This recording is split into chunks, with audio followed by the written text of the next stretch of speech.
ओम नमः शिवाय। नमस्कार दोस्तों, स्वागत है आप सभी का हमारे YouTube चैनल पर। दोस्तों, आज मैं आपको शिव महापुराण की कथा सुना रहा हूँ। आप सभी भक्तजन इस कथा को श्रद्धापूर्वक मन लगाकर सुने। भगवान शिव जी आप सभी की मनोकामना पूर्ण करेंगे और आप सभी के कष्टों को हर लेंगे। सूर्य ने कहा, हे ऋषियों, इतनी कथा सुनकर नारद जी ने ब्रह्मा जी से कहा, हे पिता, जिस प्रकार आपने भगवती गिरजा की सुंदरता का वर्णन किया, उसी प्रकार उनके विवाह का चरित्र भी मुझे सुनाने की कृपा करें। ब्रह्मा जी बोले, हे नारद, शिवजी तथा शिवरानी की लीलाएं परम आश्चर्यजनक हैं। वे तीनों लोकों के स्वामी हैं। अतः तुम्हें उचित है कि तुम संदेह रहित होकर उनकी संपूर्ण कथाओं में विश्वास रखो। अब मैं तुम्हें उनके विवाह का चरित्र सुनाता हूँ। कुछ लोगों का यह कहना है कि गिरजा का विवाह स्वयंवर के रूप में हुआ, परंतु कल्प वेद के अनुसार गिरजा के विवाह की कथाएं अलग अलग प्रकार से हैं। एक कथा यह है कि शिवजी दिगंबर वेश में भिक्षुक स्वरूप धारण कर हिमाचल के द्वार पर विवाह करने के लिए आए थे। उस समय वे बैल पर आरूढ़ थे और शुक्र तथा शनिश्चर नामक देवता उनके साथ थे।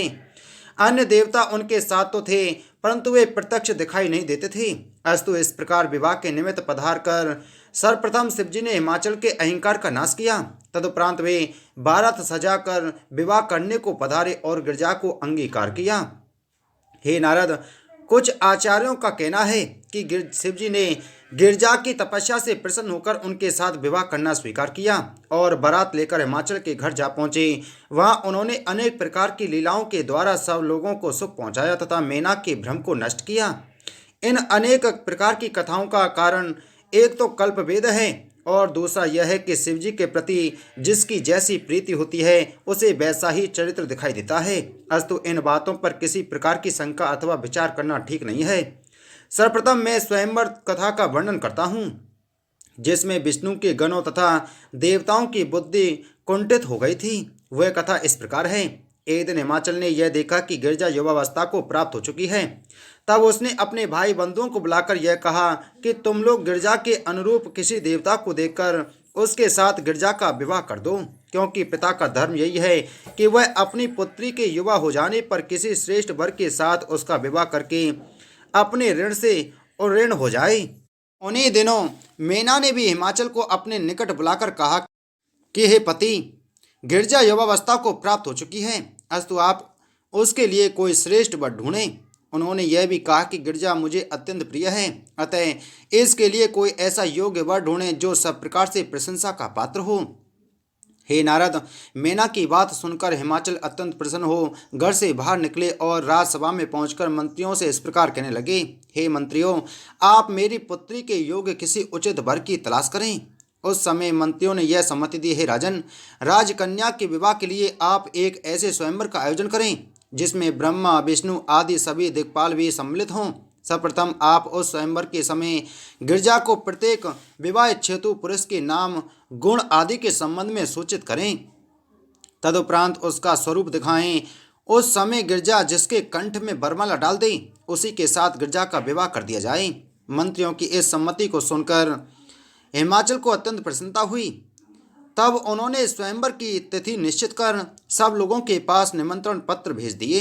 हे नारद, गिरजा के स्वयंवर का समाचार प्राप्त कर सभी देवता हिमाचल के नगर में जा पहुँचे। मैं विष्णु जी, इंद्र, सूर्य, चंद्रमा, अग्नि तथा अन्य दिक्पाल भी अपनी अपनी बारात सजाकर बड़ी धूमधाम से हिमाचल के यहाँ गए।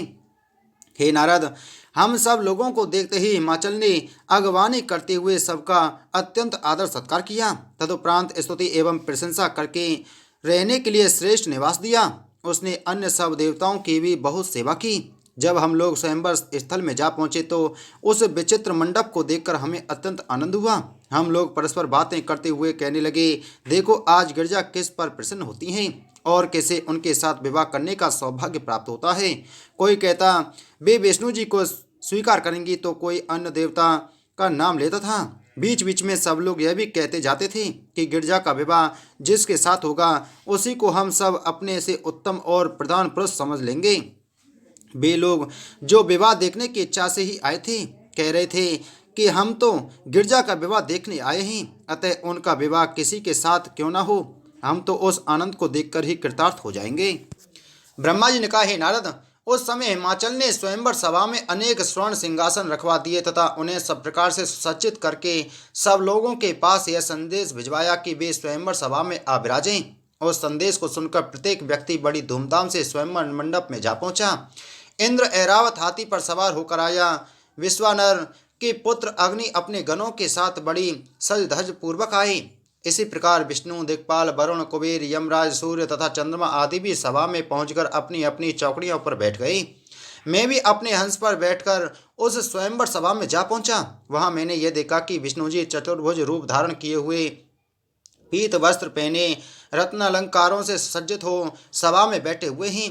कोई भी देवता ऐसा न था जो वहां दिखाई न पड़ रहा हो। मेरी, विष्णु जी की तथा अन्य सभी लोगों की यह इच्छा थी कि गिरजा का विवाह केवल हमारे साथ ही हो।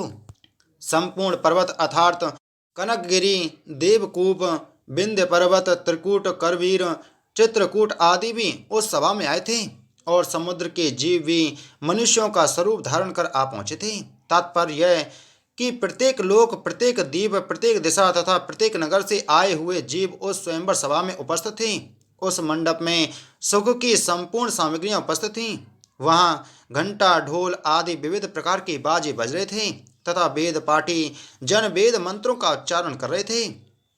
ब्रह्मा जी ने कहा, हे नारद, जब स्वयंवर सभा में सब लोग यथास्थान आ विराजे, उस समय हिमाचल ने गिरजा को यह आज्ञा दी कि अब तुम स्वयंवर सभा में पहुंचकर अपने अनुरूप पति का चुनाव कर लो। उस समय कुल की स्त्रियों ने गिरजा का अनेक प्रकार से श्रृंगार किया तथा सभी ने यह प्रार्थना की कि गिरजा का विवाह किसी श्रेष्ठ वर के साथ हो। अस्तु गिरजा भगवान सदाशिव का ध्यान धरती हुई स्वयंवर सभा में आ पहुंची। उस समय सहस्त्रों आंखें उनकी ओर उठ गईं। विवाह इच्छु सभी व्यक्तियों ने उन्हें अपनी ओर आकर्षित करने का प्रयत्न किया। उस समय सखियों ने सर्वप्रथम गिरजा को इंद्र के समीप ले जाकर खड़ा किया और उनका परिचय देते हुए बताया, हे पार्वती, इनका नाम इंद्र है। इन्होंने सहस्त्र यज्ञ किए हैं। जो व्यक्ति इनकी शरण में जाता है उसकी यह सब प्रकार से रक्षा करते हैं। इनका स्वरूप चंद्रमा से भी अधिक सुंदर है। इन्हें स्वीकार कर लेने पर तुम इंद्राणी पद को प्राप्त करोगे तथा सब प्रकार के सुख भोग तुम्हें हर समय उपलब्ध होते रहेंगे। अस्तु हे गिरजे, तुम्हें उचित है कि तुम इनके साथ विवाह करना स्वीकार कर लो। हे नारद, सखी की बात सुनकर गिरजा ने एक बार इंद्र की ओर नीचे दृष्टि डाली। तदुपरांत उन्हें प्रणाम करती हुई चुपचाप आगे बढ़ गई। इसी प्रकार सखियों ने विष्णु आदि देवताओं की प्रशंसा करते हुए उनमें से किसी को भी अपना पति चुन लेने की सलाह दी, परंतु गिरजा उन सबको प्रणाम करती हुई आगे बढ़ती गईं। जब वे मुझ पर तथा विष्णु जी पर भी प्रसन्न नहीं हुई और वरमाला लेकर आगे बढ़ीं, उसी समय अचानक ही शिवजी उस स्वयंवर स्थल में आकाश से प्रकट होकर आ विराजे। उन्हें देखते ही गिरजा के मुख पर प्रसन्नता चमक उठी और उन्होंने माला शिवजी के कंठ में डाल दी। इस वृत्तांत को सुनकर देवर्षि नारद ने ब्रह्मा जी से कहा, हे पिता, आप इस कथा का विस्तार पूर्वक वर्णन कीजिए कि शिवजी वहाँ किस प्रकार प्रकट हुए और गिरजा ने उनके कंठ में वरमाला किस लिए पहना दी। ब्रह्मा जी ने कहा, हे नारद, गिरजा तो जन्म जन्मांतर से भगवान शिव की संगनी थी, तब वह किसी अन्य को वरमाला किस प्रकार पहना देती। स्वयंवर सभा में वे जिसके समीप पहुंचकर आगे बढ़ जाती थीं, वही अपने मन में अत्यंत लज्जित होकर रह जाता था। इस प्रकार गिरजा ने सब लोगों को सभा में देखा, परंतु वे किसी को भी देखकर प्रसन्न न हुई। जब उन्हें वहां पर ब्रह्म शिवजी दिखाई न दिए तो उन्होंने अत्यंत चिंतित होकर यह विचार किया कि भला क्या कारण है जो शिवजी अभी तक यहाँ नहीं पधारे हैं। उस समय उन्होंने मन ही मन शिवजी की बहुत प्रकार से स्तुति करते हुए यह कहा, हे प्रभु, मैं तो सदैव से आपकी चेरी हूँ। मेरे चाहे करोड़ों जन्म क्यों ना बीत जाएं, परंतु मैं आपके अतिरिक्त अन्य किसी के साथ विवाह न करूंगी। हे स्वामी, यदि मुझसे कोई अपराध बन पड़ा हो तो आप उसे क्षमा कर दें और मुझे इसी समय अपना दर्शन देकर कृतार्थ करें।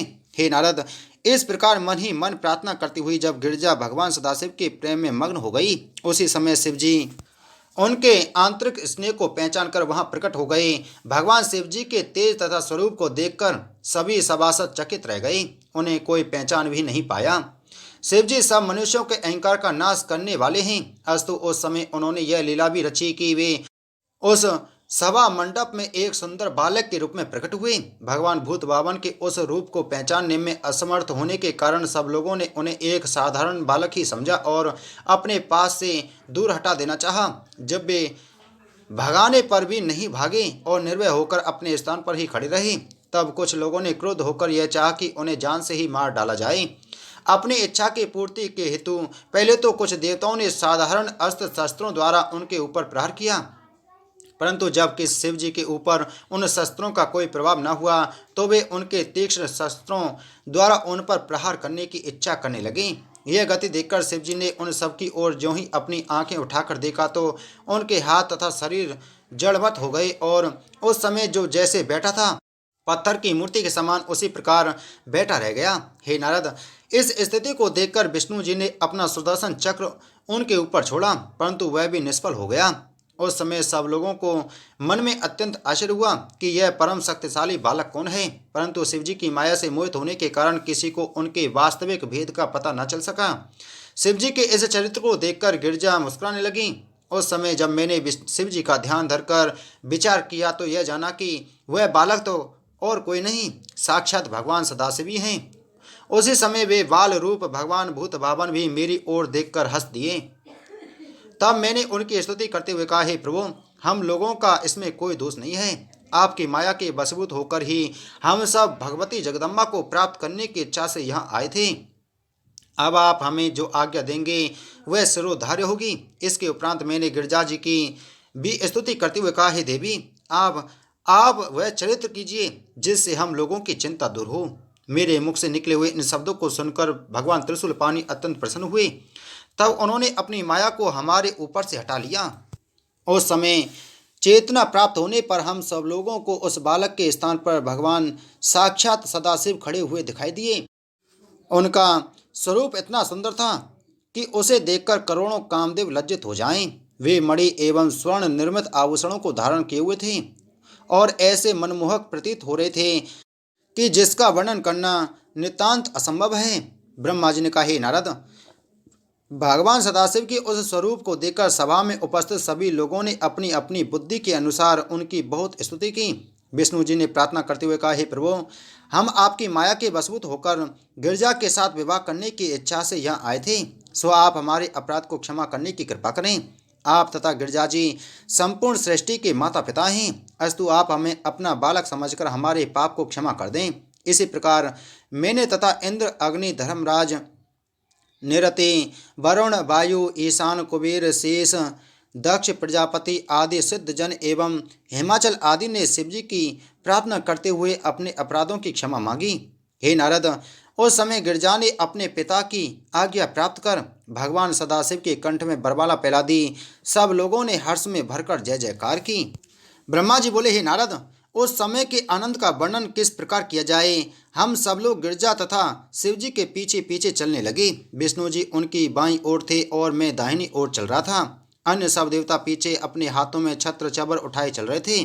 कोई जय जयकार कर रहा था तो कोई शंख आदि की ध्वनि द्वारा अपना उत्साह प्रकट कर रहा था। इसी प्रकार सब लोग उनकी सेवा करने में संलग्न थे।